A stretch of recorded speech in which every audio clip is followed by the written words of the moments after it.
Imagine for a moment you are standing at the edge of your own soul, not as a stranger to it, but as one who is ready, finally ready to listen, to remember, to receive.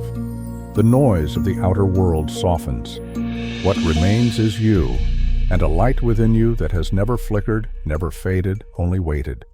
This light is not borrowed, it is not given as reward, it is original to you, whole, untouched, divine. As Emmet Fox once taught, healing is not a mystery to be solved. It is a natural state to be returned to, a current always flowing, waiting for the mind to clear the blockages we've mistaken as normal. So before we journey inward, I invite you to like and subscribe, but only if it truly resonates with your soul. You carry within you the seed of wholeness, not symbolic wholeness, not a vague idea or hopeful metaphor, but the deep, radiant structure of life itself. You were not built to decay. You were not fashioned from lack or deficiency. You were formed from intelligence, by intelligence, and that intelligence continues to operate in you this very moment. But here's the truth many never realize. It is not enough to possess this power unconsciously. You must recognize it. You must cooperate with it. Your healing does not begin in the body. It begins in thought. Not a surface thought, but the foundational assumptions you carry, the ones so deeply rooted, you don't even hear them as thoughts anymore. They speak through every doubt you entertain, every habit you maintain, every self-image you protect. This is not blame. This is freedom. Because what you created unconsciously, you can dissolve consciously. What you built with inherited beliefs, you can rebuild with chosen ones. But you must begin where the structure truly lives, in consciousness. When people speak of health, they often speak of treatment, of methods, of physical protocol. But let's be clear, no outer method can override a sustained inner rejection. If you carry in you the belief, even subtly, that you are broken, weak, undeserving, or condemned, then the most advanced technique will falter against your own hidden resistance. So we begin here, with remembering, not inventing a new belief, but returning to what was always true, beneath the fear, beneath the story, beneath the inherited programming. Your wholeness is not a new construct, it is your original state. Divine intelligence did not create you partially. The very pattern of your being contains the blueprint for restoration. But that blueprint must be activated by your conscious attention. You may ask, why don't I feel it? Because most people are still trying to earn what must be recognized. They are chasing divine health like a possession, not aligning with it as a nature. But just as you do not earn sunlight, you simply open the blinds, so too must you learn to open the blinds of consciousness, to let the healing ray already present enter your experience. This is not about denying symptoms. It is about not making symptoms your truth. There's a difference. Your truth is not the pain. Your truth is not the label. Your truth is not the opinion of someone else's training. Your truth is the light still present underneath every condition. And until you learn to hold your mind to that light, especially when the facts scream otherwise, you will not live in the power that is rightfully yours. You are not a body trying to become spiritual. You are a spiritual being using the body as a sacred communication device. And that device, like all instruments, plays according to its tuning. Thought is the tuner. So what are you tuned to? Do you carry private dialogues of fear, of limitation, of expectation of decline? Do you call aging inevitable and wear it like a badge? Do you name your conditions as identities, my arthritis, my migraine, my anxiety? Because if you do, that is where we begin, not with a change in diet or regimen, but with a change in name. You cannot befriend healing while clinging to affliction as part of your self-definition. Divine health does not operate through guilt. It does not punish. It does not measure worthiness. It simply flows wherever it is welcomed through thought, through expectation, through identity. To heal is not to fix something broken. It is to let go of a pattern that no longer reflects your truth. This takes courage. Not effort in the traditional sense, but spiritual willingness. The willingness to stand still, to not panic, to claim health inwardly even when outer conditions delay their agreement. This is not delusion. This is causation. You are not being asked to pretend symptoms don't exist. You are being invited to refuse to worship them. There's a difference. One denies reality, the other shifts authorship. If you are to walk this path, you must become more interested in truth than in habit. You must become more loyal to your highest pattern than to your past identity. The healing ray is not a fantasy. It is a frequency, and you tune to it with the substance of your attention. Begin there. Begin now. Consciousness comes before condition. Always. This is not just philosophy, it is law. And once you accept that law not as concept, but as foundation, everything in your life begins to reorganize itself. You were never the condition. You were the consciousness that allowed it, or resisted it, or remained unconscious of it. The body simply followed suit. It was never the source, only the screen. Let that land deeply. Your body is not your enemy, nor your savior. It is your echo. This is where true healing begins, not with symptom management, but with the recentering of authority. You are the point of cause, not your parents, not your genes, not your trauma, not even your past mistakes. Cause lies in the consciousness you presently embody. That is where all forward motion begins. When you start from that place, you stop asking, "What's wrong with me?" and begin asking, "What idea am I still energizing?" Because behind every recurring illness, every chronic tension, every mystery condition is a blueprint, some inner agreement you may have forgotten you made. But forgotten does not mean inactive. Many live under the weight of unconscious decisions they made decades ago. Decisions like, "I'm not safe. I always get sick. I have bad luck. It runs in the family." These are not neutral observations. They are declarations of causation. And what is declared long enough with conviction becomes the law of your experience. To heal, you must take your declaration back. You must examine the ideas you've allowed to live unchecked in the corners of your mind. This is not about blame. This is about power. If your current health is the result of past thoughts, then that means your future health is being shaped right now, not by fate, but by what you think, believe, and identify with today. You are not a victim of your biology. You are its commander. Your beliefs are the programming language your cells respond to. Feed them fear, and they collapse. Feed them clarity, and they realign. Feed them truth, and they rebuild. This is why Emmet Fox taught that our chief work is mental. He didn't say ignore the physical. He said govern it from the higher plane. He didn't advise denial. He advised redefinition. If you constantly affirm sickness verbally, mentally, emotionally, you re-energize the very state you hope to escape. Even casual phrases matter. When you call fatigue normal or label minor discomforts as inevitable signs of age, you're building expectation into form. You're setting the thermostat lower every time you repeat them. Consciousness before condition. This truth invites you to observe how often you defer your power, how often you look out there to another's opinion, to a test result, to an article, to a diagnosis, and forget that none of it can override the deep command of a mind aligned with truth. This does not mean abandon help.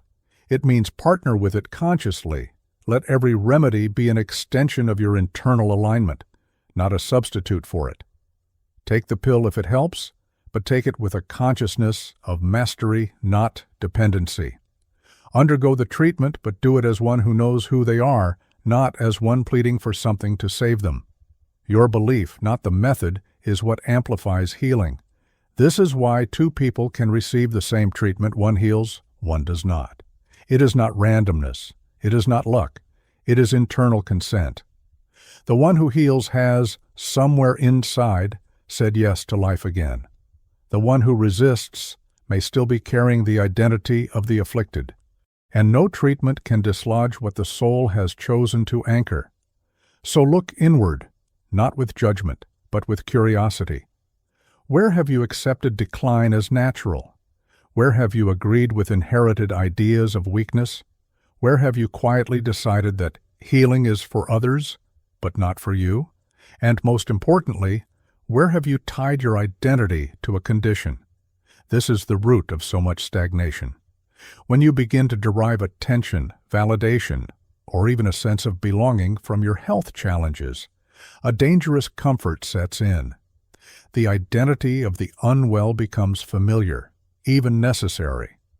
And healing, which demands you release that identity, begins to feel threatening rather than freeing. But healing will always ask for a trade, the illusion for the real, the story for the truth, the badge of suffering for the freedom of change. Are you ready to make that trade? If so, you must begin with mental honesty. Strip away the drama, the blame, the resignation, and face this core truth. What you consistently think, you give life to. What you consistently accept, you strengthen. And what you consistently expect, you become. This is not magic, it is law. It is not easy, but it is yours. So take the first step. Not by fixing the outer, but by remembering the inner. Not by obsessing over symptoms, but by gently withdrawing energy from the narrative that says, I am sick, and redirecting it to the truth that says, I am being restored. I am already whole in essence. I am learning to reflect that wholeness in form. No condition is more powerful than the source that made you. You are not waiting to be healed. You are removing the obstructions to what has always been trying to emerge. Begin to think from that place, not toward it, but from it. That shift in stance will do more than any prescription, because when you reframe your inner center, the outer must eventually mirror it. Consciousness before condition. Always. Thought is not abstract. It is not invisible in the way most believe. Every thought you persist in builds structure, real, living, energetic structure that presses outward into your experience. It becomes emotion, then behavior, then condition, and yes, it becomes matter. Thought is substance. This is not symbolic, this is law. And yet most people treat their thoughts like harmless noise, private monologues that float around without consequence. They imagine that the real world begins only when action starts. But by that logic, the seed would not count, only the tree. And any farmer would laugh at such a belief. Your body, your results, your atmosphere, these are the trees. Your thoughts are the seeds. And once planted, they do not remain inert. They activate systems, release chemicals, create impressions in your subconscious, alter your posture, tone of voice, even the energy that others feel when you walk into a room. That is the nature of thought. It moves, it shapes, it becomes. So ask yourself, what structure have your thoughts been building inside you? You may say, but I didn't ask for this pain, or I didn't invite this condition. And that may be true consciously, but the subconscious mind does not respond to desire. It responds to belief, to assumption, to repetition. If for years you've carried ideas like, I'm always the one who gets sick, or my body betrays me, or I'm just not strong, those thoughts have not vanished into thin air. They have been accepted by your deeper mind and returned in kind, sometimes immediately, sometimes gradually, but always faithfully. Because the mind, like soil, does not discriminate. It does not say, this seed is unworthy. It says only, as you sow, so shall you reap. This is why surface positivity fails. You cannot override decades of inner programming with a few minutes of affirmations. Not unless you mean them. Not unless you live them. Not unless they carry the weight of new assumption, new vision, new inner chemistry. Because thought true, belief-saturated thought is formative. It is the blueprint your cells refer to, your organs operate from, your immune system listens to. When you think of yourself as broken, your system begins to operate under that banner. When you silently fear collapse, your body prepares to fulfill it. And when you dwell in strength not hype, but truth, your body has no choice but to reorganize itself accordingly. This is not bypassing reality. It is acknowledging the deeper reality behind appearances. Because no condition, no matter how chronic, can override the mind that consistently holds a higher vision. It may take time, it may require faith, but it is law. The body follows the pattern impressed upon it, not once, but over and over, through repetition, attention, and feeling. This is why it's not enough to occasionally think positive. That's like watering a seed once and expecting it to bloom. No, your task is to saturate the soil, to create mental climates in which health is normal, strength is familiar, and decline is not expected. Emmet Fox taught this with sharp clarity. Thoughts are not private. They become public by the conditions they create. Think fear long enough, and it appears in your body, your face, your finances, your relationships. Think truth long enough, and it reshapes everything starting within, then without. So what are you constructing right now? Every moment of passive worry, self-judgment, or comparison adds another brick to the structure, not because you're bad, but because you're powerful. That's the truth most people run from.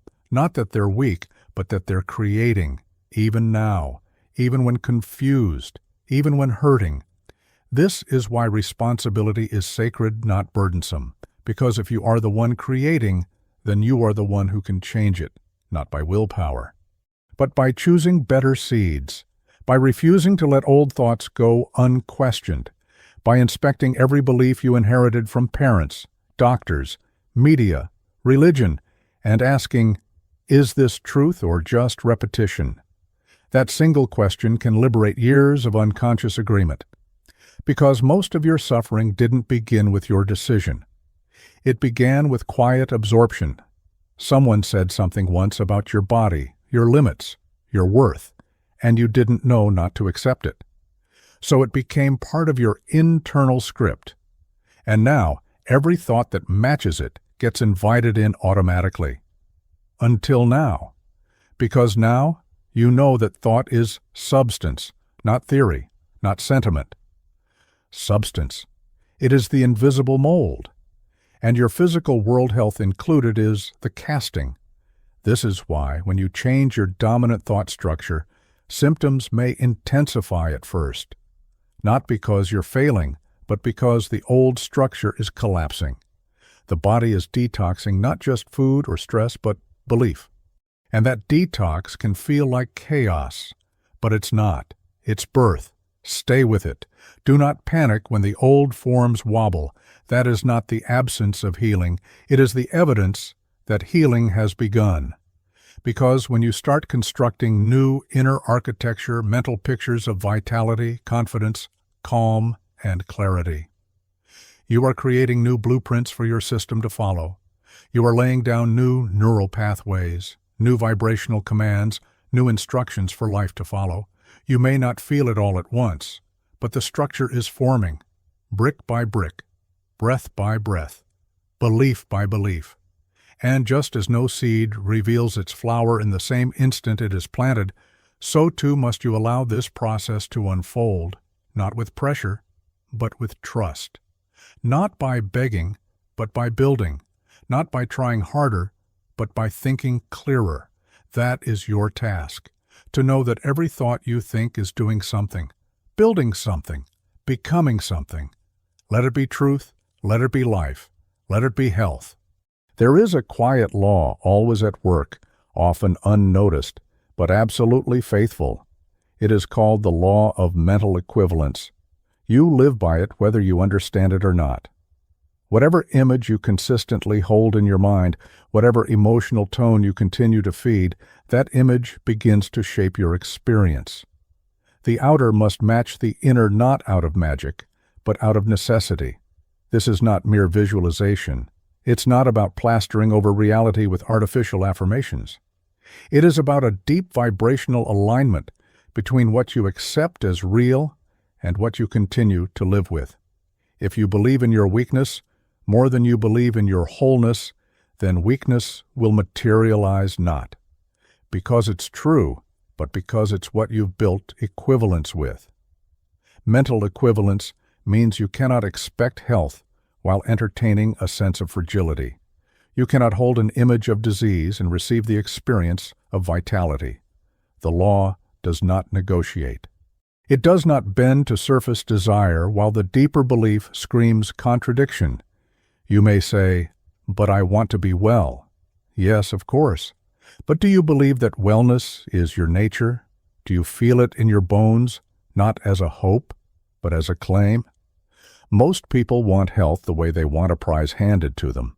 But wanting is not alignment. It is often a confession of absence. The law of mental equivalence works not with desire, but with assumption.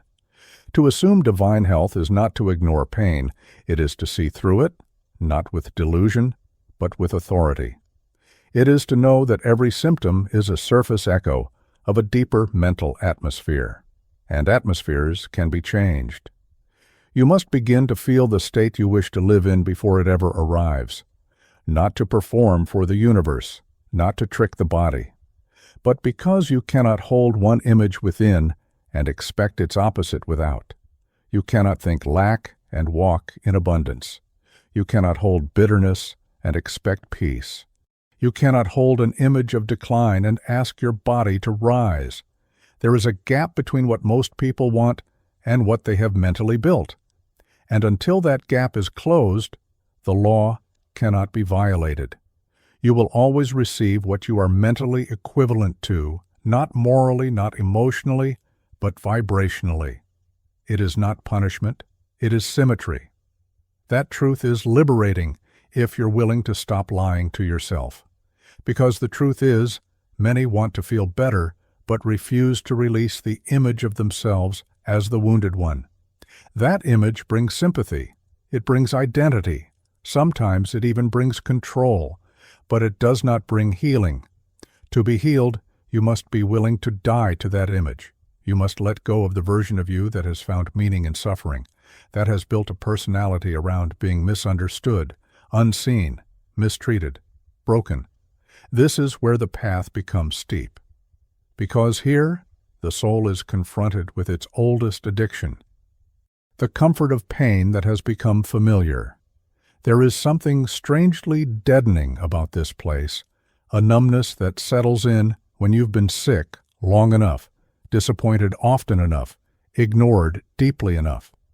It's not drama, it's not rebellion. It's a slow resignation that begins to take root beneath the skin. The world dims, your voice dulls. And somewhere inside, you say to yourself, maybe this is just how it is now. This is the death Emmet Fox spoke of, not the end of a body, but the burying of a divine idea, when the soul forgets its origin, when it begins to speak as the affliction, not as the author. It is here the healing must rise, not from enthusiasm, but from revolt, from the sacred rejection of everything false you've agreed to, from the moment you say, no more, and mean it, not with noise, but with inner clarity. The rise comes when you stop explaining your state and start reclaiming your pattern. You do not ask, how do I fix this? You say, this is not me. And you hold to that until the outer begins to reorient itself around your new center. But after the rise, there must be the sink. That soft collapse into surrender, not weakness, but stillness. The part of you that no longer fights to be heard or validated or proven right. The part that simply says, I will remember who I am, even if no one else does. And in that stillness, healing begins to flow not from effort, but from absence of resistance. Then comes the break, the crumbling of the old identity, the shedding of thought forms that have shaped your posture, your voice, your chemistry. Sometimes it's subtle, sometimes violent, but it is always necessary. The part of you that once needed the illness to explain your life begins to lose its grip. And it feels like death, because it is the death of the false self. But only then can the true structure be built, not on hope, on equivalence, on matching your inner image to the pattern of divine wholeness that never left you. That has waited not as a distant God, but as the original blueprint still vibrating beneath your bones. You do not create divine health. You align with it. You do not force the healing ray to shine. You open to it. And that begins with what you feel yourself to be, not when the symptoms vanish, but now in the fire, in the doubt, in the trembling. Build the image, not once, not for a few moments after meditation, but constantly, steadily, faithfully. Live as the one who is no longer constructing their world around illness. Withdraw your loyalty from the idea that something is fundamentally wrong with you. Stop feeding the picture of decline. Let it starve. Let it die. In its place, begin to hold, not with drama, but with quiet conviction, the truth of your essence. Your body is the outpicturing of your sustained thought. It will take shape accordingly, not by accident, by law. Fear is a current. It flows faster than most emotions and digs deeper than we like to admit. It doesn't just unsettle the heart.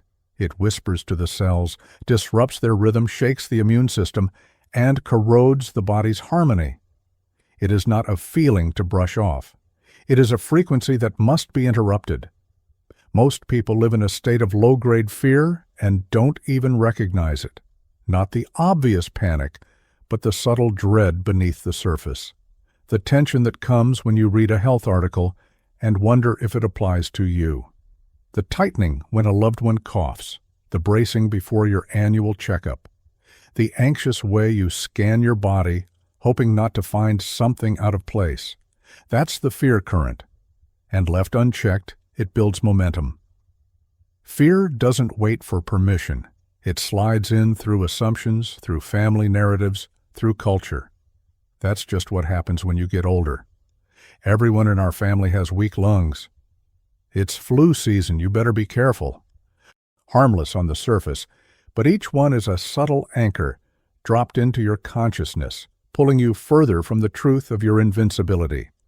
Not physical invincibility, but spiritual invincibility, the unshakable pattern beneath the flesh that fear cannot touch unless you surrender to it. You don't break this current with logic. You break it with a higher choice.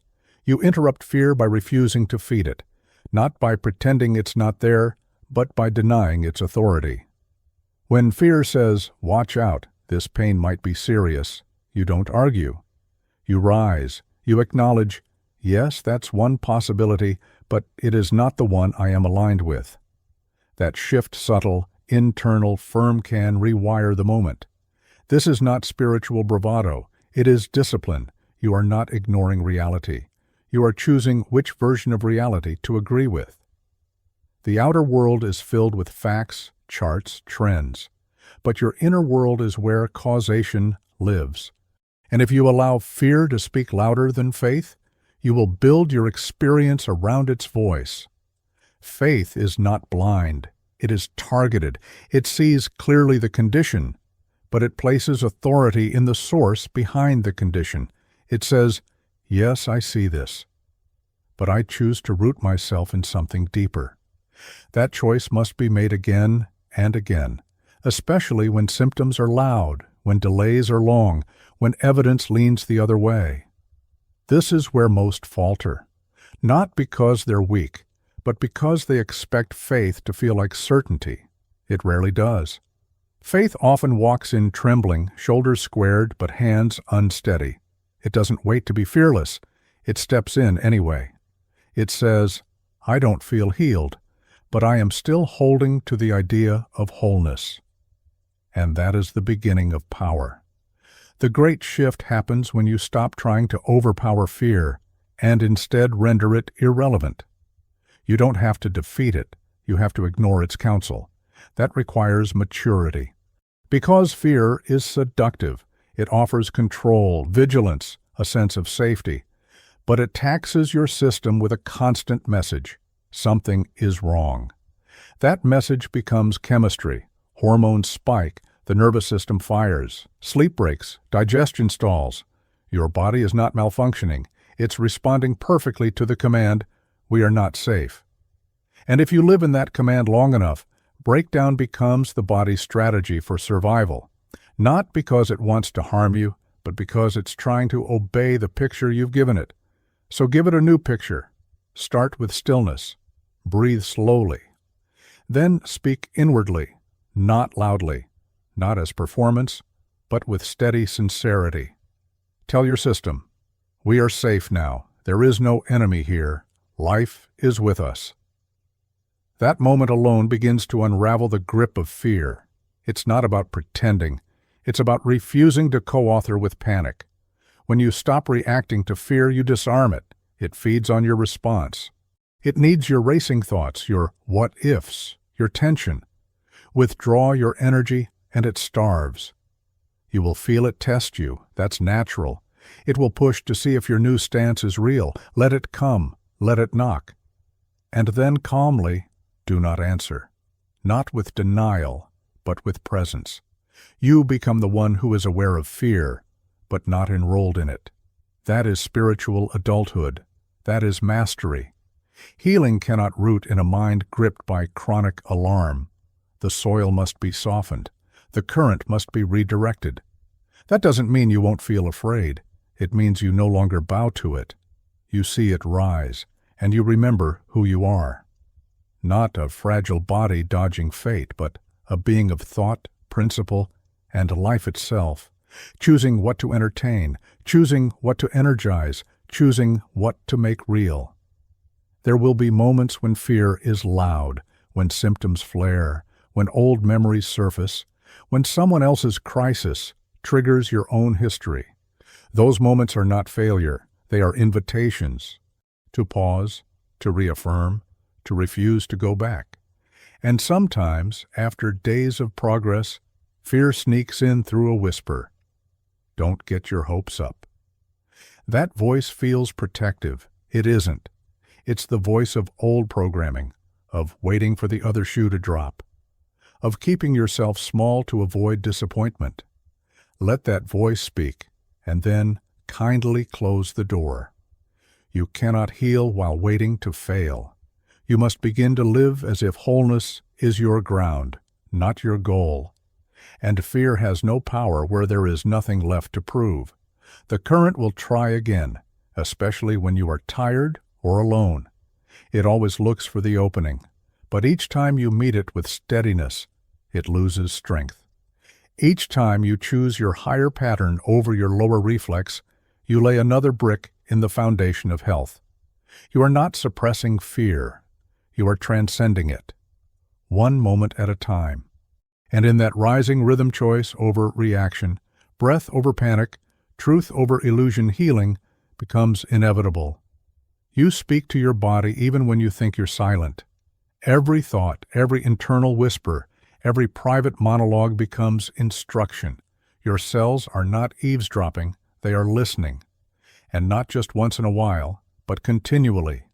They obey not what you hope for, but what you confirm. This is why the voice inside you matters more than any medicine, more than any external protocol. The tone you carry inwardly becomes the tone your body begins to echo. You may never say it out loud, but if your thoughts carry resignation, this will never get better. My body always lets me down. I can't trust myself anymore. Those messages do not go unheard. They are absorbed into the very tissue of your being. You're not being punished. You're being followed. Your voice leads. Your body follows. There is no mystery to this, no mysticism. It is principle. Emmet Fox understood this when he taught that our inner speech becomes the molding force of our experience. You cannot curse yourself in secret and expect to walk in freedom. You cannot quietly shame your body and expect it to glow. Even doubt, repeated often enough, becomes a command. Slow down, tighten up, malfunction. The voice you use when speaking to yourself must become sacred. Not sentimental, not theatrical, sacred in its clarity. And clarity does not mean avoidance. It means precision. You don't lie to yourself. You don't say, everything is perfect when you feel pain. But you do learn to speak truth without reinforcing despair. There's a difference between saying, "I am in pain," and "this pain defines me." Between "I feel weak today" and "I am weak." One is observation, the other is identity. When you merge identity with condition, the body listens and agrees. So begin to shift the voice no by cheerleading, but by rewriting. If your default thoughts have been woven from worry, pity, or self-attack, then your first step is not to argue with them. It is to override them, not by force, but by consistency. Instead of rehearsing everything wrong, start rehearsing what's right, even if it's faint. My breath still moves. My heart still beats. Life still animates me.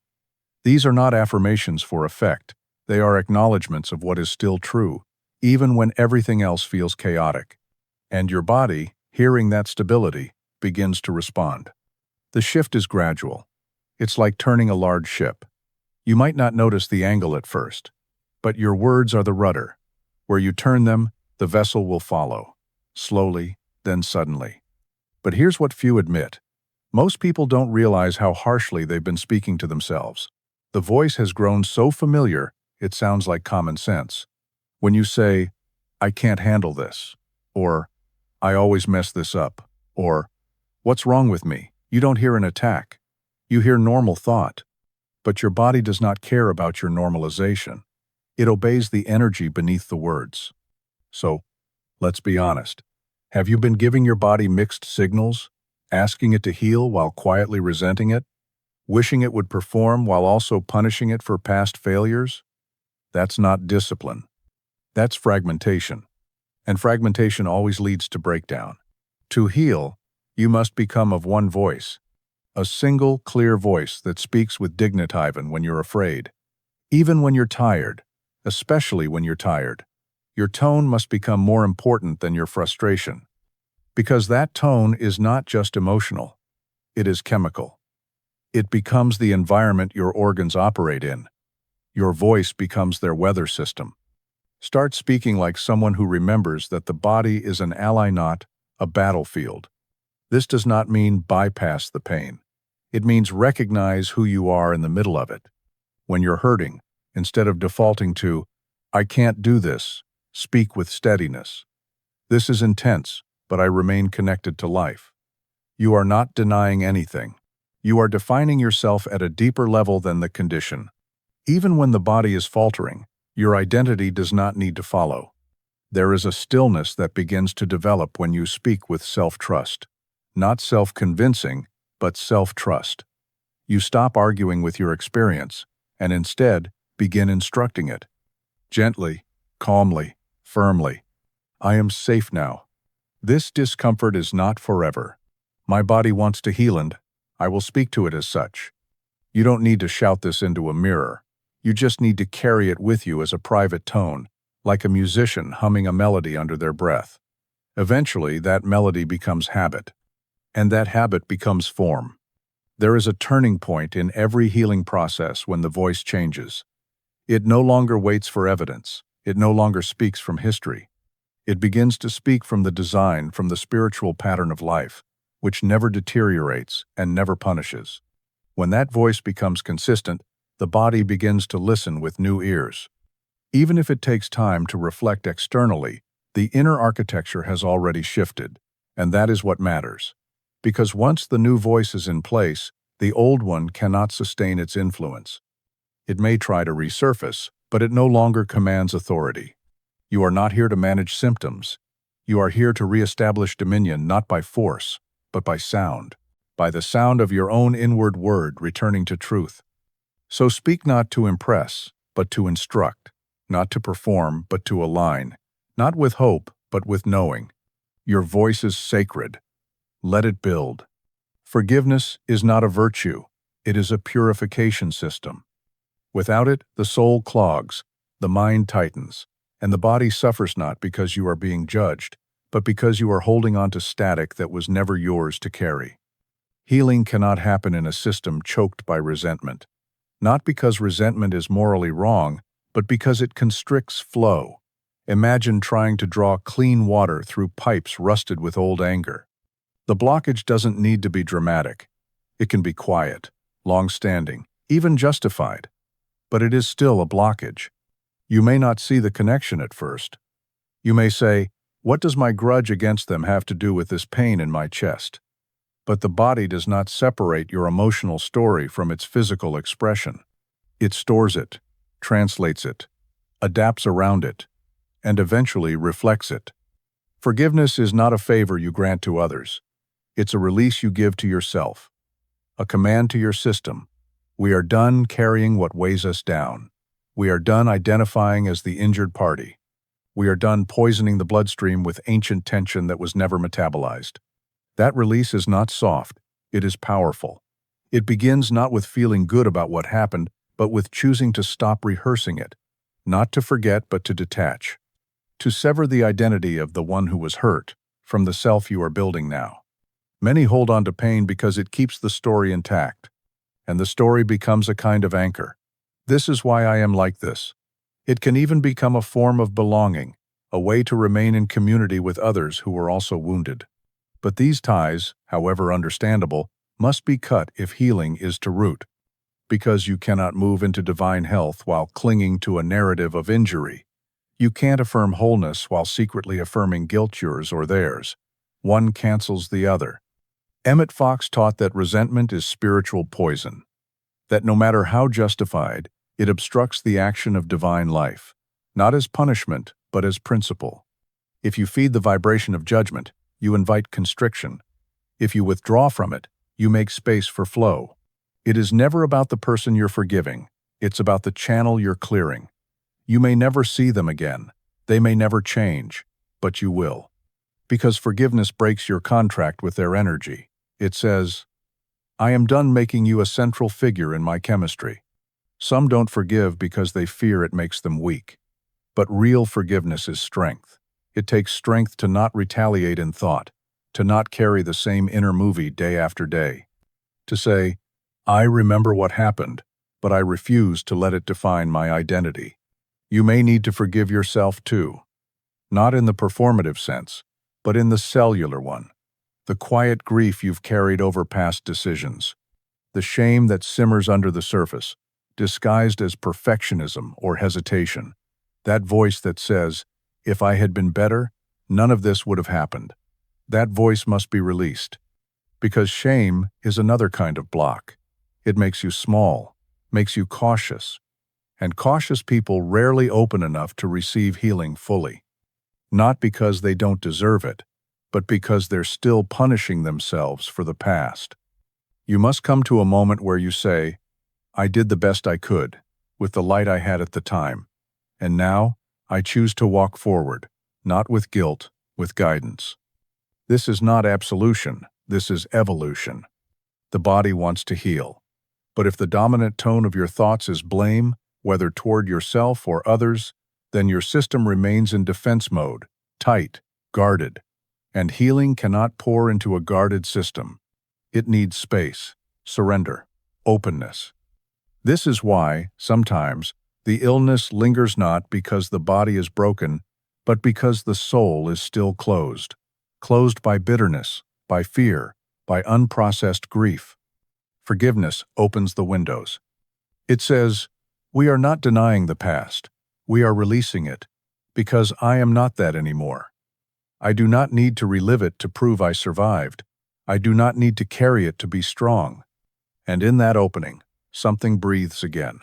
Not relief, not yet, but movement, a shift, a loosening. Some carry pain for so long, they forget what lightness feels like. They stop expecting ease. They walk with a subtle tension in every muscle, a clutch in the jaw, a weight behind the eyes. And when forgiveness enters, it doesn't always feel good at first. Sometimes it feels disorienting, like losing part of your armor. Let it fall. You never needed it. You only needed clarity, and now you have it. You are not what happened. You are not what they said. You are not the memory. You are the presence behind it, all the one who now chooses what to energize and what to dissolve. That is forgiveness, and that is healing. You have a choice. Live by diagnosis or live by divine idea. One constricts, the other expands. One defines you by limitation, the other lifts you beyond it. The world will always offer names, conditions, disorders, syndromes, deficiencies, but the soul does not operate by medical language. It knows only pattern and presence. A diagnosis is not a curse. It can be useful, clarifying, even compassionate, but it is never the final authority unless you make it so. The moment you take it as identity, as inevitability, it fuses with your self-concept and becomes far more than a description. It becomes law in your world. There is a great danger in over-identifying with a diagnosis, not because the label is evil, but because it becomes a lens. Everything you see, every decision you make, every feeling you feel, passes through it. I can't, because of this. I shouldn't expect too much. This is just how I'll always be.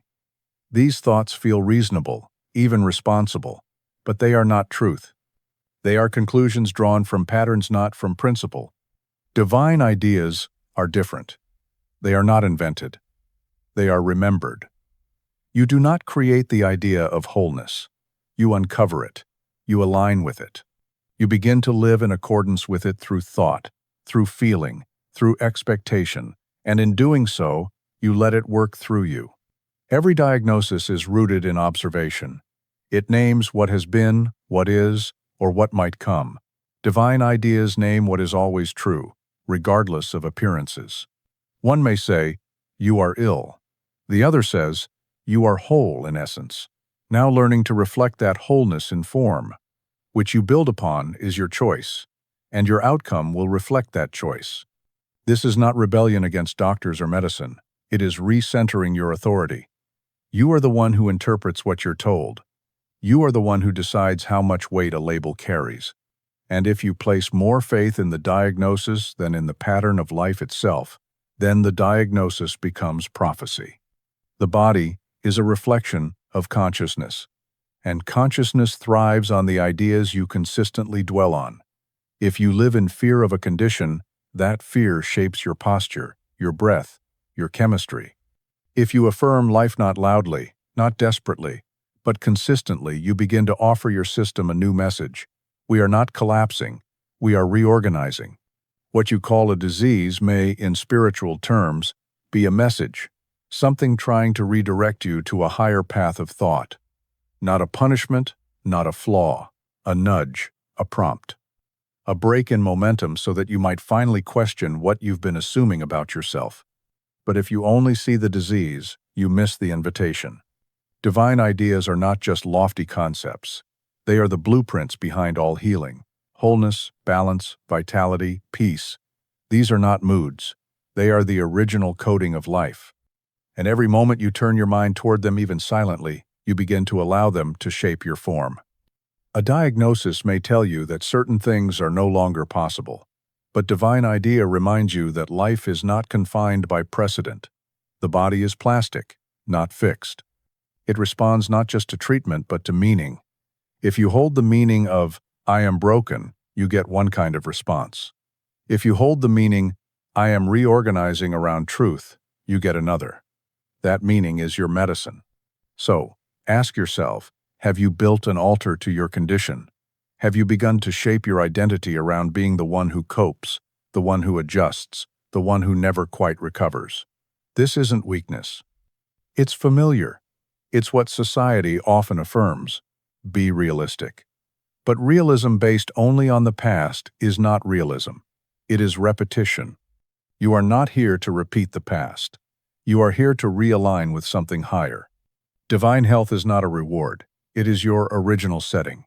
The more you name it, feel it, picture it not once, but as a steady internal climate, the more the body begins to receive new instructions.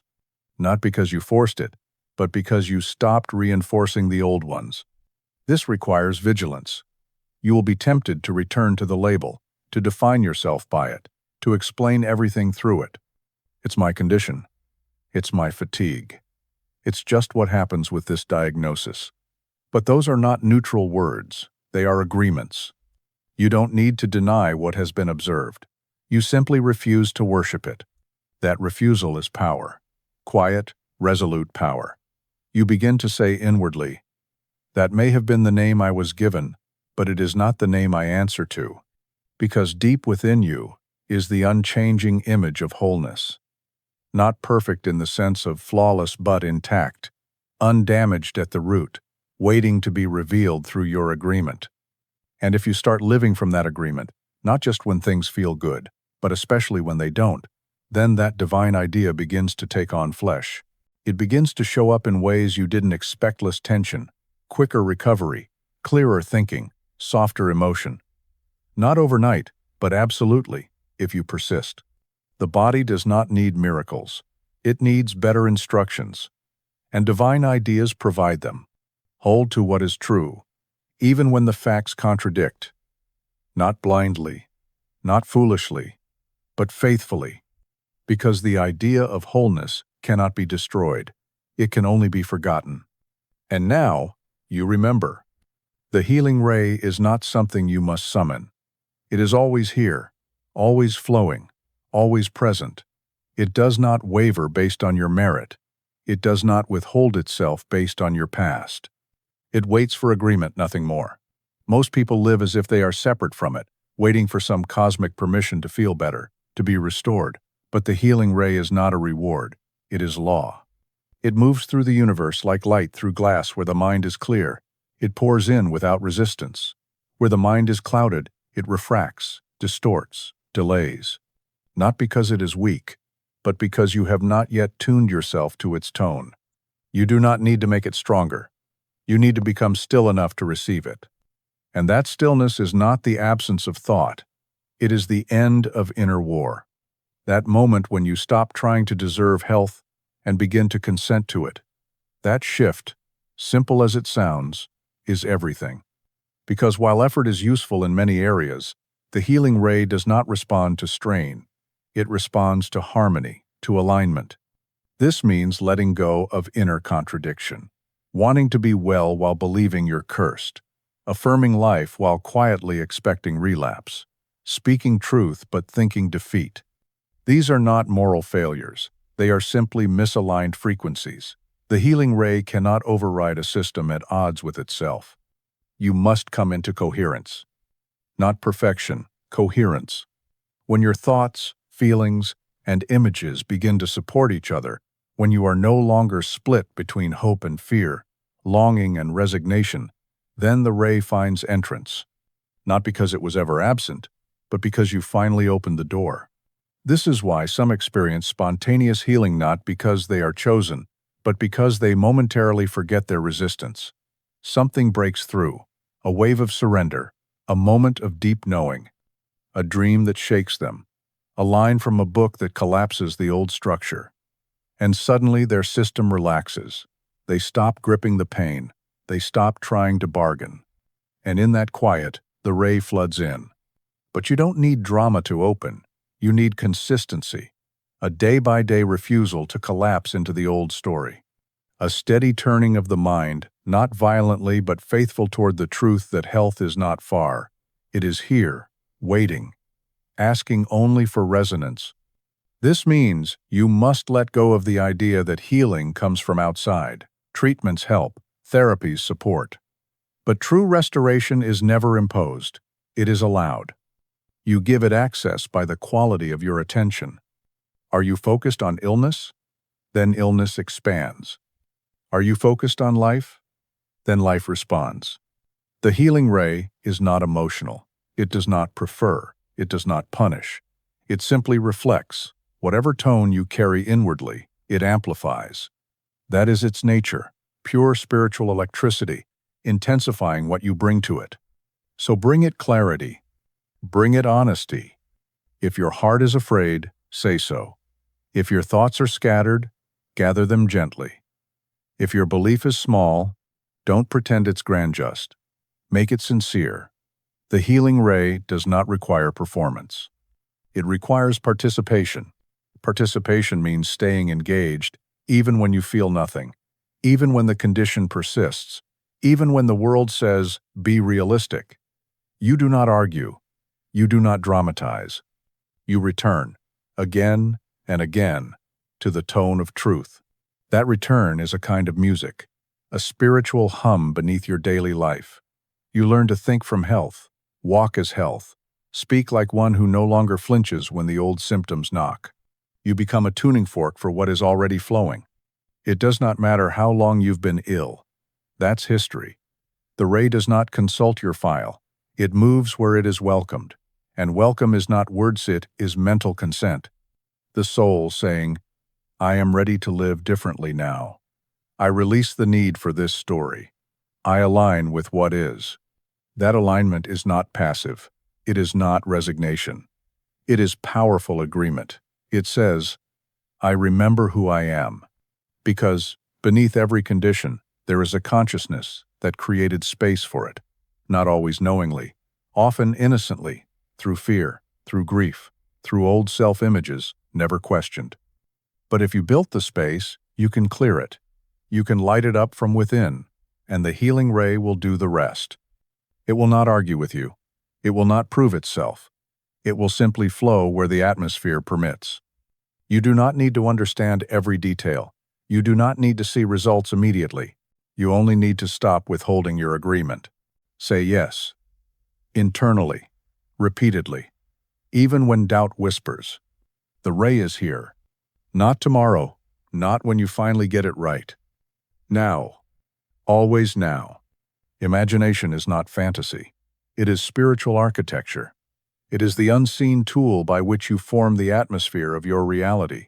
What you consistently imagine, you begin to liven not because you tricked life into submission, but because imagination is the language of causation. Most people misunderstand this. They see imagination as escape, as indulgence, as play reserved for artists or children. But the mystics knew better. Emmet Fox knew better. Neville Goddard knew with piercing clarity. Imagination is the workshop of the divine within you.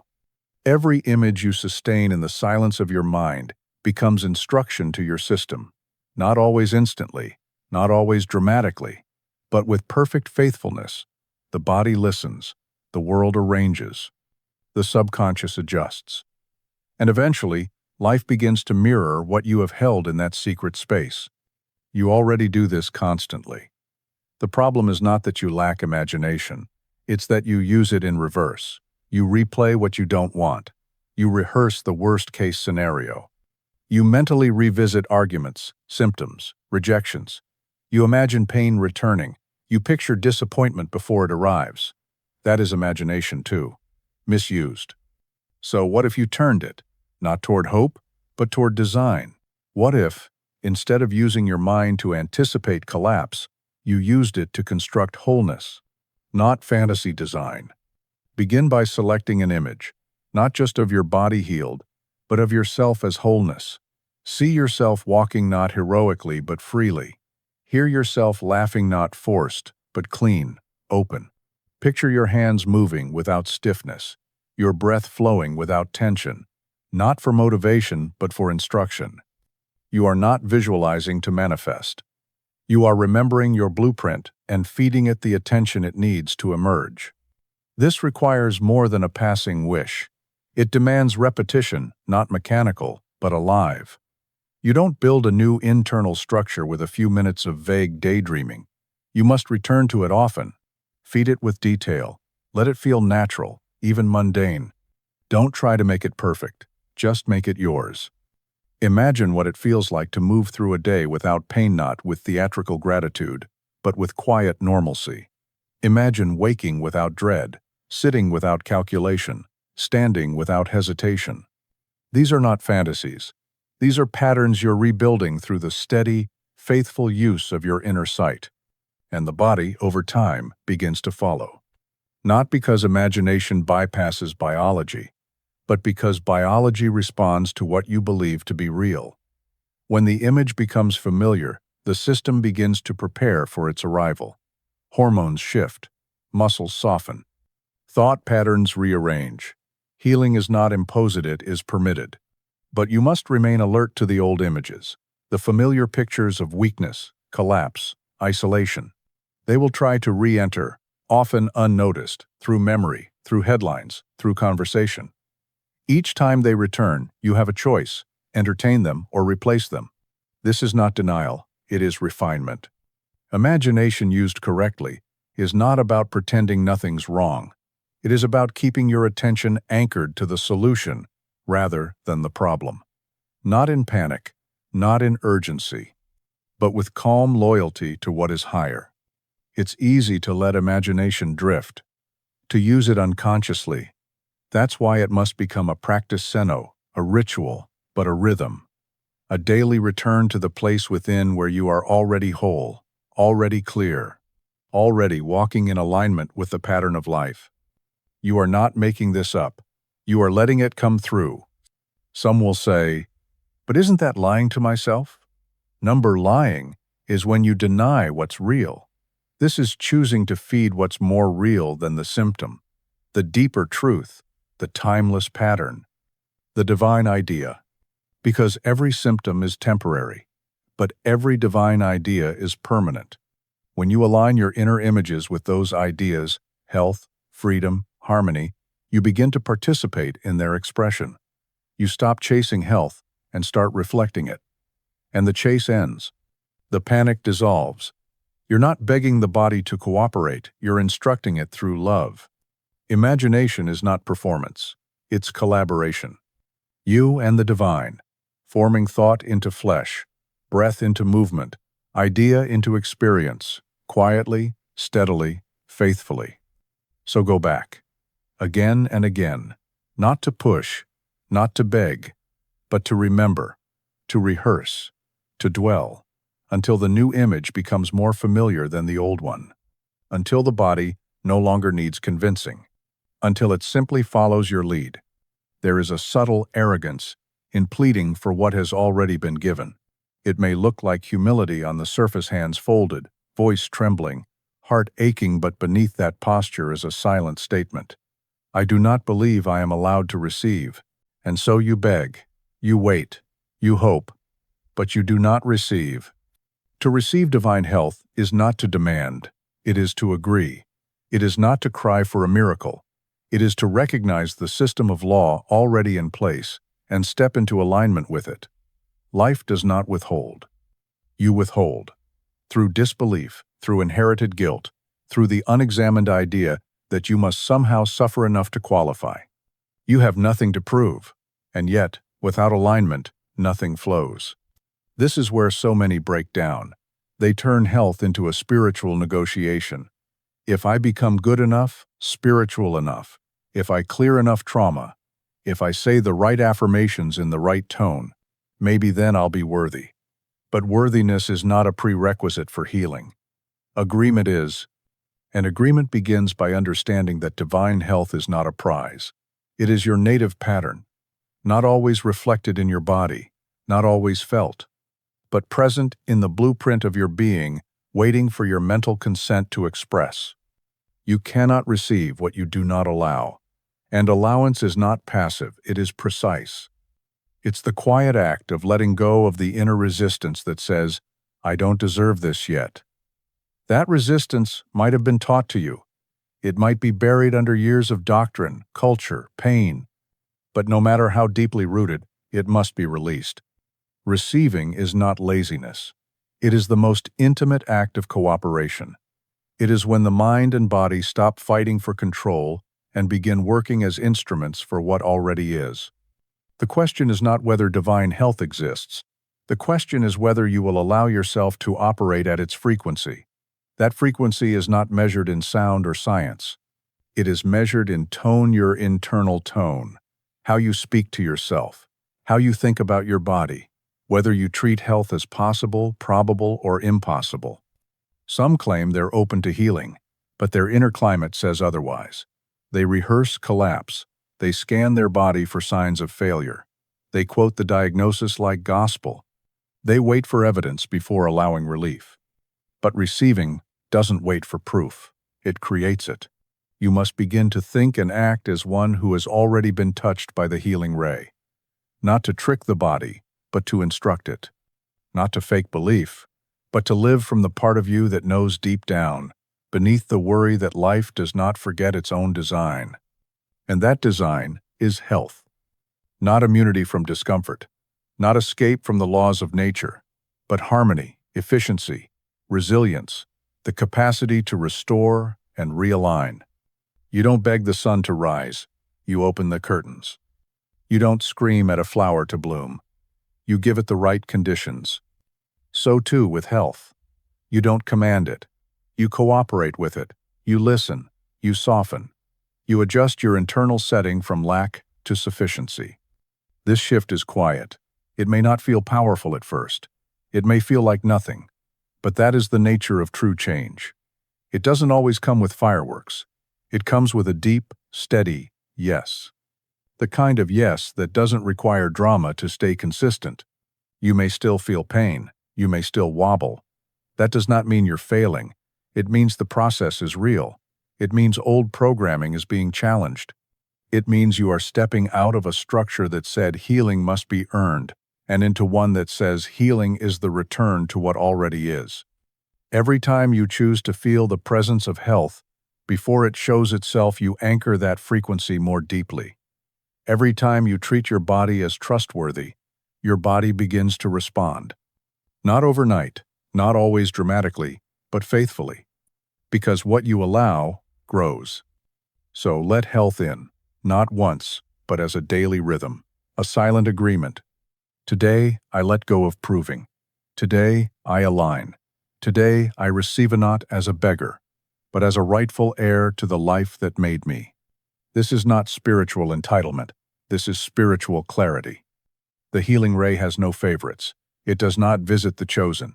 It flows through law, through order, through consent. Let it find you ready. Let it find you still. Let it find you willing to live as if health were already true. Because in the deepest sense, it is. Pain interrupts, not just the body but the narrative you are living. It seizes your rhythm, rewrites your habits, reshapes your identity if you let it. And for most, that interruption becomes identity. They start to live around the pain, speak from it, measure time by it. But pain, however loud, is not a verdict. It is a signal. It asks not for punishment, but for attention. Pain is not random. It is a teacher, and not a cruel one. Its lessons are often blunt, yes, but not senseless. It points somewhere. It reveals something, a misalignment, a misbelief, an over-identification with a life path that no longer matches who you are. The body doesn't betray, it speaks, and when it's not heard in whispers, it starts shouting. That shout is not revenge. It is desperation. It's the system doing what it must to get your attention, not to scare you, but to redirect you. Too many treat pain as the enemy, but in truth, pain is often the very thing that finally breaks the illusion that you can live indefinitely without tending to your inner world, that you can carry resentment without cost, that you can ignore your joy and still expect your body to glow. Pain arrives where something must be realigned. Sometimes that something is physical. Sometimes it is emotional. Often it is mental. A story you've clung to, a self-image that's become too tight, a relationship that eats away at your vitality, a secret you've buried in the name of keeping peace. And so, the pain begins. But instead of asking, "What is this showing me?" most ask, "How do I make it stop?" That question is valid. But alone, it short-circuits the deeper healing. Because the pain may not need suppression. It may need cooperation. You are not meant to submit to pain, but you are meant to listen, to ask what thought, what role, what pattern you have been carrying that now cries out to be examined. This is the work of true healing, not just chasing relief, but receiving the instruction pain is trying to deliver. This is where the road narrows, because some pain becomes familiar, it fits, it gives context, and releasing it would mean not just changing how you feel, but changing who you are. That's why many resist healing, even while craving it. They know somewhere deep that to be well would require a new way of thinking, relating, acting. It would demand the death of old roles, the one who's always overlooked, always wounded, always bearing more than their share. These roles become anchors, even comfort. Pain that has stayed too long begins to feel like home. So, to heal, you must be willing to leave that home, to become a stranger to your own story, to say, I no longer identify with this version of Minot because it wasn't real, but because it is no longer necessary. This is not abandonment, it is release. When you stop resisting pain, you begin to interpret it. You begin to ask what part of you has been living against the truth. And that truth might be simple. You need rest. You need honesty. You need space to mourn. You need to let go of being the strong one. Or perhaps, you need to stop feeding the lie that you are fragile, doomed, or forgotten. Pain does not arrive to destroy you.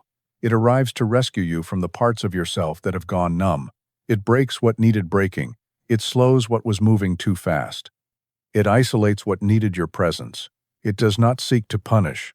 It seeks to reintroduce you to your power. And when you begin to shift your relationship with it from enemy to signal, your system softens. You move from tight resistance to open inquiry. You begin to ask, where have I silenced myself? What am I clenching around? What part of my life is too small for the truth of who I am? These are not comfortable questions, but they are the doorway. Because once the message is received, the pain begins to loosen. It has served its purpose. It no longer needs to shout. The system starts to recalibrate note instantly, not always visibly, but deeply. This is not romanticizing suffering. It's recognizing that your body does not malfunction without cause. It signals misalignment. And your job is not to override that signal with noise, but to cooperate with it until the need for the signal passes. Healing is not always the removal of pain. Sometimes it is the retranslation of pain. You stop saying, something's wrong with me, and start asking, what is trying to change within me? And in that moment, you take back authorship. You return to center. You speak to your system, not with fear, but with clarity. I hear you. I'm not ignoring you anymore. I'm willing to adjust. I'm willing to release. I'm willing to live in a way that does not require this level of interruption. That willingness, clean, quiet, sincere, begins to do what medication cannot. It clears the static. It restores coherence. It allows the healing ray to move freely again. And where that ray moves, restoration begins. Your body is not a dumb machine. It is an intelligent mirror, responding to the dominant tones of your consciousness. Every cell is listening not just to what you eat or how you move, but to what you believe, to what you fear, to what you repeat silently throughout the day. It does not rebel on its own. It reflects. If the mind is at war with itself, the body becomes the battlefield. If the inner tone is peace, the body starts to settle, even if slowly, even if through layers. Your body does not need to be coerced into healing. It needs to be included. That means stop treating it like an enemy. Stop treating it like an obstacle between you and your goals. When you get annoyed at your fatigue, when you curse the ache, when you scold yourself for not keeping up, you're not just expressing frustration. You are sending signals of conflict. And the body, loyal as ever, responds with defense, with constriction, with more symptoms. It is not betrayal. It is agreement. This is the moment to return to partnership. You are not the commander barking orders to a malfunctioning unit. You are the conductor inviting the instrument back into harmony. That means listening, adjusting, and perhaps most difficult, extending grace to the parts that still hurt. You may not love your pain, but you must love yourself through it. You must stop expecting your body to behave like a machine and begin treating it as the living, sensing, responsive companion that it is. It holds your memories. It reflects your truths. And sometimes, it expresses what your voice has not yet dared to say. So when it breaks down, ask what message is trying to rise. And when it restores, thank it not as a favor but as an affirmation of its intelligence. Emmet Fox often reminded his listeners that the body is molded by thought, yes, but also by tone, the emotional undercurrent, the lived vibration. A person may think all the right affirmations, but if their inner posture is one of bitterness, shame, or tension, the body will express the dominant note, not the spoken words. You cannot lie to your flesh. It knows the truth of your tone. But here's the grace. The moment you change that tone, not performatively, but authentically, the body begins to reconfigure, sometimes subtly. a little more ease in your breath, a little more clarity in your digestion, a little more calm in your sleep. Not magic. Response. You must become the one who speaks gently within, not because you are weak, but because you are finally wise. Not to coddle the pain, but to stop energizing the fight. Because the fight is what wears you down, the judgment, the pushing, the measuring of each day by how much you accomplished versus how much you rested. The body does not need your evaluation, it needs your trust. And trust, in this context, means beginning again even after setbacks, even when symptoms return, even when fatigue knocks you down without warning. You look in the mirror and say, "We are still on the path." No condemnation, no collapse, just a return. This return is sacred. Each time you come back to your center, you reinforce the signal. I am not abandoning myself. That signal is healing. It may not remove the pain instantly, but it rewrites the climate in which healing can finally take place. The body listens when you listen. It rises when you stop scolding it and begin to ask what it needs, not from anxiety, but from respect. You do not need to figure it all out. You do not need to track every process or diagnose every sensation. You need to shift the internal weather. You are either speaking life or feeding the pattern of survival. One builds, the other clings. You cannot cling and receive at the same time. So unclench. Not just your fists or jaw, but your expectations. Your demand that healing look a certain way, feel a certain way, arrive by a certain date. You do not heal by controlling outcomes. You heal by creating the atmosphere where life can express itself fully. And life wants to move through you, not around you, not in spite of you, through you. The more you align your thoughts and inner speech with cooperation, not perfection, not performance, the more the body begins to trust again, because it remembers. Just like you, it remembers wholeness. It remembers ease. It remembers what it's like to be held in love instead of suspicion. So hold it, daily, even as it hurts, even as it fails to meet your demands. Not because it is flawless, but because it is willing. It is doing what it can with the instructions you've given it. Change the instructions. Change the story you repeat internally. Change the way you touch your skin, walk through fatigue, respond to symptoms. Not to fix, to listen, to cooperate, to trust. Your body is a willing mirror. Give it something beautiful to reflect. Expectation is not just a feeling, it's an atmosphere. It shapes your tone, your posture, your pace. It seeps into your breath, your choices, the way you speak about the future when no one is listening. What you expect, you begin to live toward. Not because of mysticism, but because expectation is the hidden compass beneath every action. Most people think they're hoping. In truth, they're bracing. Bracing for another disappointment, another flare-up, another setback. They call it realism, but it's not. It's memory, replayed as projection. Expectation is memory dressed up in new clothes. And unless you change the reference point from which you expect, you will relive the past with different symptoms and newer labels. Your job is to build an inner atmosphere that expects good not because you're owed it, but because life is ready to express through you the moment you stop preparing for its absence. This is not naive optimism. It's spiritual precision.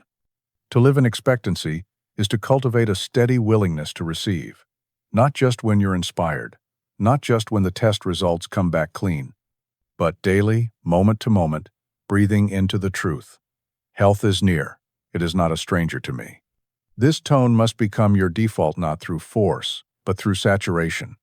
You allow it to color how you carry yourself, how you enter a room, how you end the day. You stop scanning for decline. You stop checking the calendar to mark your regression. You begin to treat the present as fertile soil, not just a waiting room for someday.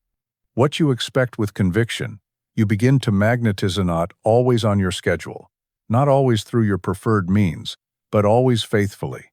The laws of mind do not ignore expectancy. They respond to it, because it reveals what you believe is possible. If you expect illness, you organize around it. You schedule for it. You prepare for it like a guest who always overstays their welcome. And your body, ever loyal, tries to match your tone. But when you expect health not with desperation, but with dignity, you begin to clear the space where it can actually land. You release the tension in your voice. You speak more slowly. You listen inwardly without fear. You stop building the scaffolding of crisis and begin laying the bricks of recovery.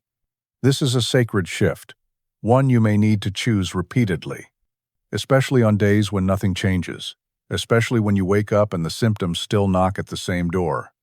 Those are the days when expectancy matters most, because you are choosing your future tone in spite of the present feedback. That is not delusion. That is authorship.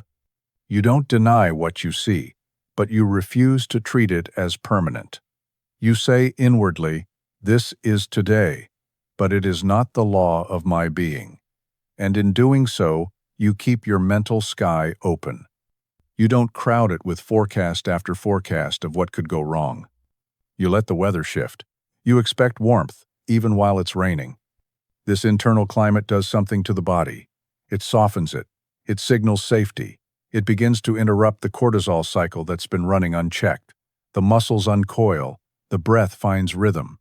And from that baseline of peace, the physical systems begin to do what they were built to do: repair. This isn't placebo. It's physiology, and it begins with what you expect. You cannot expect disappointment and receive delight. You cannot expect stagnation and experience breakthrough. The law cannot deliver what you have prepared against. So begin to notice your default tone. When you imagine the week ahead, do you brace or breathe? When you think of your health 6 months from now, do you see expansion or decline? When someone asks, "How are you doing?" do you answer with narrative or vision? You don't need to fake joy. You just need to stop rehearsing defeat. Let the atmosphere of expectancy rise slowly, like a morning sunset rushed, not forced, but inevitable. Speak to yourself as one who knows the light is coming, even when it's still dark, even when it hurts, because that expectancy becomes presence, and presence becomes evidence. You don't attract what you want. You attract what you prepare for. Prepare well. There is a distinct power in living as if, not as pretense, not as wishful thinking, but as a conscious act of alignment. To live as if health were already true is not to deny what your senses report, but to rise above their tyranny. It is to allow the pattern of wholeness, already seated in your being, to become the authority, not the symptom, not the diagnosis, not the well-worn story. This way of living demands maturity, because you will not always feel inspired. You will not always feel progress. You may feel nothing at all. A hollow stillness, a numb, gray quiet that settles like fog over your thoughts. That is the part no one warns you about. When all your affirmations have gone dry, when you've exhausted your hope, and your body feels like a foreign landscape, unfamiliar, unresponsive, even hostile. In those hours, to live as if becomes an act of spiritual rebellion. This is the dead moment, the one Emmet Fox pointed to, the one Neville described when the bridge of incident hasn't yet moved, when the inner shift has happened, but the outer remains stubborn. You stand in the middle, stripped of momentum, unsure whether you're rising or falling. And something inside goes quiet, not peaceful, but blank. This silence is not defeat, it is transition. Here is where most return to the old story. Not because it was working, but because it was known. Because to keep acting in faith, when all signs fail, feels like madness. But this is the break, the holy break, between the death of one identity and the birth of another. You are no longer the ill one, but the well one has not yet taken shape in form. If you can stand here still, listening, breathing without reverting, something begins to tremble in the foundation. The old pattern starts to collapse, not with noise, but with a subtle unraveling. You may feel more tired. You may feel disoriented. You may question everything. That is not failure. That is clearing. Your inner terrain is shifting from survival to reception. In that soft disarray, a new rhythm starts to form, not flashy, but steady. You resonate with grand proclamations, but with simple decisions. You pour your tea as if your hands remember health. You write an email as if your spine holds you differently. You say yes or no to invitations with a deeper clarity. You stop waiting for your body to change in order to feel your power. Then, almost unnoticed, the mind stops asking, "When will I heal?" and begins to say, "This is the life I live now." That shift, quiet, rooted, unforced, becomes the new magnetic center. Living as if does not mean faking joy. It means anchoring your choices in the reality you are aligning with. You brush your teeth not with dread, but with dignity. You walk slower, not because you're weak, but because you are finally tuned in. You eat with presence. You sleep without bargaining. You move through the hours as one who has nothing to prove, nothing to chase, nothing to earn.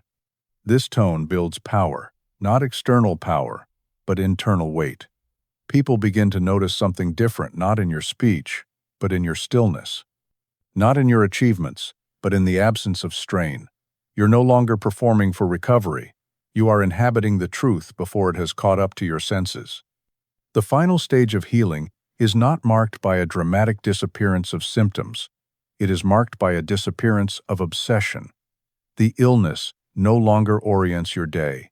It no longer narrates your choices. You stop managing your life around what might go wrong. You simply live, not recklessly, fully. You won't always feel a spark when this shift comes. Sometimes it feels like nothing at all. But look closely. Your breath is deeper, your eyes less guarded, your speech slower, your system calmer. You have not become perfect. You have become available. Available to the current that has been moving through you all along. The healing ray does not make demands, it waits.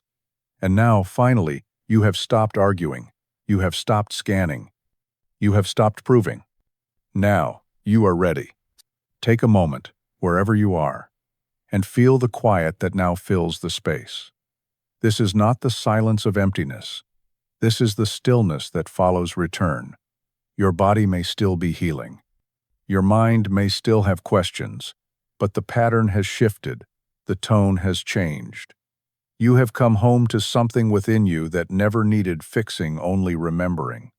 Let yourself settle into that memory. Let it breathe you. No effort, no force. Just the natural rhythm of life, re-inhabiting its rightful place. This stillness is not the end. It is the beginning of living from your center, not from fear, not from chasing, not from waiting, but from quiet agreement with the life that knows how to restore itself. Whatever comes next, you do not face it alone. You are accompanied by law, by pattern, by grace. You are not trying to become something new. You are becoming aware of what has always been true. Let this awareness walk with you, not as inspiration to be clung to, but as a lens through which you now see. You don't have to hold on to these words. You don't have to replay them. Simply let them dissolve into the deeper current that is already moving in you. In this stillness, healing is not a task, it is a rhythm. In this stillness, you remember, the healing ray has never stopped shining. It only waited for you to open. Now, you are open. And that is enough.